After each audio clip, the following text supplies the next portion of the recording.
Kwigenekerezo rya 2025 ndamukiza 2025 n'umunsi udasanzwe kwishira hamwe ry'abimbuzi ba Kristo mu Burundi Moisson pour Christ. Aho ryari riramutse ryugurura ku mugaragaro umwaka wa yubile 2025 rimaze rirangura ibikorwa vyaryo. Ivyo bikorwa bikaba vyatangujwe n'abavuzi b'ingoma.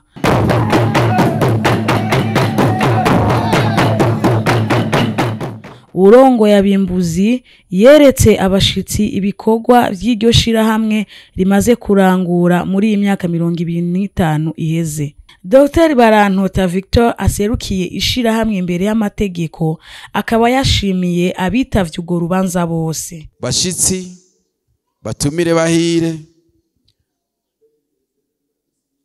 ko twabatumiye namwe mukatwitaba nagomba kubakengurukira. Bitwereka yuko tudatamba twirorera. Imana yabanye natwe yatubereye umwizigirwa, none tugomba kuyishimira. Ibi birori dutanguje uyu munsi ni intango y'umwaka wa yubile Harvest Initiatives imaze ivutse. Mbifurize rero kugira ibihe vyiza, mwanya wose muza kuba muri kumwe natwe. Ibyo dufise, ibyo twateguye byose turabisangira.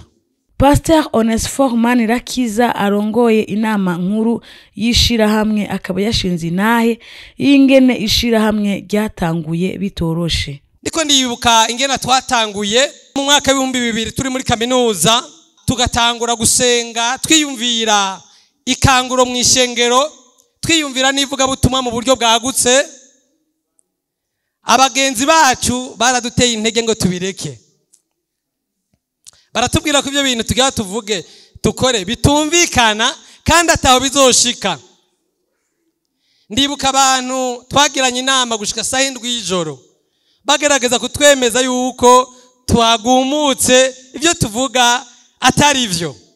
Babona yuko twitaye mu bintu n'abandi bariko barabikora bigoye kandi ataho bishika.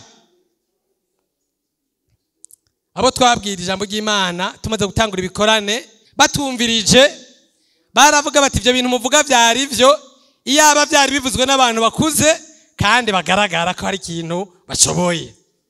Vy'ukuri vyari bikengeretse, vyari ibintu wumva yuko ababivuga ivyo bavuga nivyo ariko ababivuga sibo. Nta muntu yari yatwemereye kudushigikira numwe, nta numwe twari twaganiriye. Uko abandi batangura amashira hamwe rimwe na rimwe hari inkuru bumvise, nta nkuru n'umuntu numwe twari twaganiriye. Ariko twari dufite ishaka kandi twarumva twemeza mu mutima yacu ko twemereye Imana hari ibintu yokora bigashikira abantu. Turayizigira rero dushira ko turakora.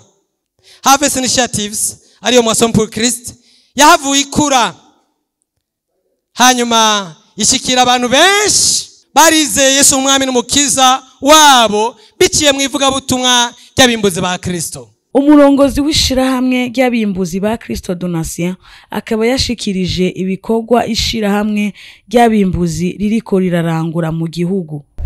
Muri imyaka 2025 rero iheze turashimira Imana ko yabanye natwe ikatuzigama, twagendeye mu ijambo ry'ukwizera, hanyuma Imana iradushoboza.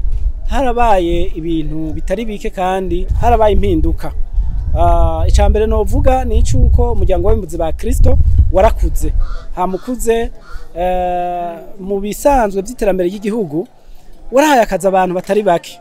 Turafise abakozi barenga 100, turafise abakorera busheka barenga 20, abo bose ubuzima bwabo bwarahindutse. Hamwe nabo twarashikiriye amashengero, turakorana igikorwa cy'ubutumwa bwiza, twarashikirije ubutumwa bwiza abantu barenga 800. Muri abo abarenga 800 barakiriye Yesu umwami n'umukiza baje mu mashengero atandukanye. Twarajanye ubutumwa bwiza mu bibano byasigaye inyuma, cyane cyane mu bibano by'abatwa n'abandi ba mikoro make.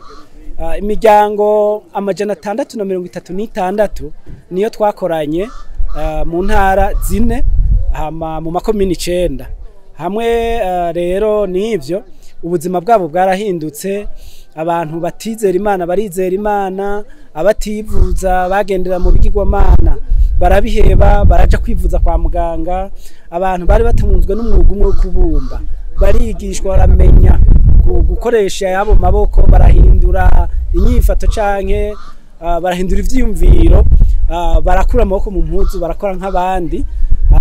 Impande y'ivyo rero twarashoboye kandi kubaka ishuri ryitwa Karubabe Harvest School imuramvya hamwe n'ivuriro aho nyene muramvya ari kigo njana butumwa. Rero dufise ibigo njana butumwa ahantu hatanu, turafise muramvya, tukagira Ubusiga, tukagira Ibutihinda, tukagira mu Gitaramuka bene Bugenyuzi mu ntara ya Karusi.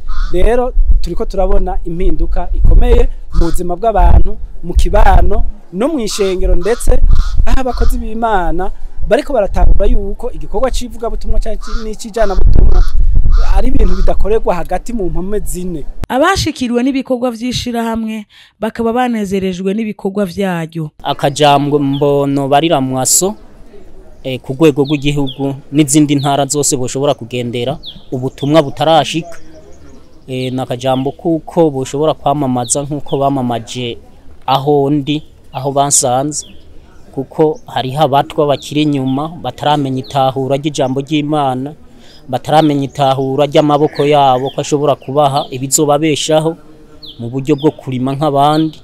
Ubu unyu mutwe arashobora kurya atabumbye canke atajishe byaciye mu buryo bwo kurima, cyo kimwe n'aba bandi barundi nkuko nawe yamaze kwitahura ko ari umurundi mw'iyi ntara yacu ya Muramvya n'imitumba yacu ya Muramvya. Uwaje aserukiye intwaro mu biro vya Buramatari Bernard Barahinyuza akaba yashimiye ishirahamwe ibikorwa barangurira abene gihugu.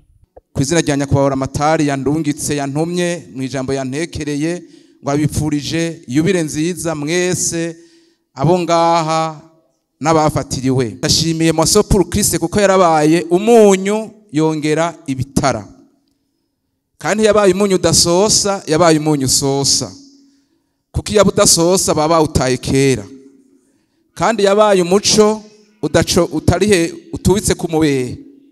Rero turabakeje cyane gose. Moisson pour Christ si Bibiliya batwara amajambo y'Imana mu kuyashira mu bikorwa. Kabaye n'akaryo ko gushikiriza impapuro ndangabumenyi abapastori barenga 50 baronkeje inyigisho kuvyerekeye gushikiriza ubutumwa bwiza imigwi yibagiwe mu kibano. Ivyo birori bikaba vyaheze mu gufata ifoto rusangi yabitabiriye ico gikorwa, photo de famille.